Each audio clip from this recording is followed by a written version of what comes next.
A 16-year-old boy, stripped of his nobility, dragged into chains by brutal pirates. He was left to freeze in the desolate mountains of ancient Ireland. Little did the world know, this forgotten slave would return to conquer the Dark Kingdom, not with a sword but with a cross.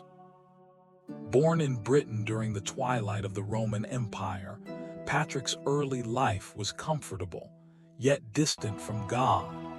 But everything changed in the 5th century when pagan raiders invaded his home. For 6 long years, isolated in the wilderness, his survival depended on a profound transformation of the soul. He prayed 100 times a day, converting his prison into a sanctuary. One night, a mysterious voice spoke to him in his sleep. "Your ship is ready." Driven by divine guidance, Patrick escaped, walking 200 miles to the coast. He returned home to his family, but his heart remained tied to the land of his captivity. In a haunting vision, he heard the voices of the Irish people crying out from the forests, "We beg you, holy youth, to come and walk among us once more." Ordained as a bishop, Patrick made a daring return to Ireland. But this was a dangerous land ruled by powerful Druids and high kings who practiced pagan rituals. Instead of fighting them with weapons, Patrick used the simplest creation of nature to explain the ultimate mystery of the Holy Trinity, the Shamrock. The ultimate clash of faith occurred on the Hill of Slane.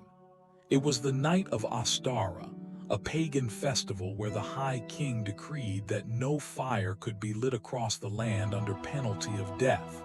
But Patrick defied the tyrant. He struck the flint and kindled the Paschal fire, a blazing light of Christ that pierced the ancient darkness. The Druids warned the king, "If this fire is not extinguished tonight, it will burn in this land forever." They tried to put it out, but divine grace made the flame unquenchable. For 3 decades, Patrick traveled across Ireland, building monasteries, ordaining local priests, and converting fierce warriors into peaceful saints. He famously wrote his Confession in Latin, a raw, humble autobiography detailing his unworthiness and God's overwhelming mercy. By the time of his death on March 17, 461, the once pagan island had become a shining fortress of Christian scholarship, saving Western civilization during the Dark Ages. Today, St. Patrick is celebrated worldwide, but his true legacy is not in parades or folklore. It lives in the green shamrock, the unbreakable faith, and the eternal truth that God can transform a forgotten slave into a beacon of light for the entire world. Thank you for walking this sacred path with us.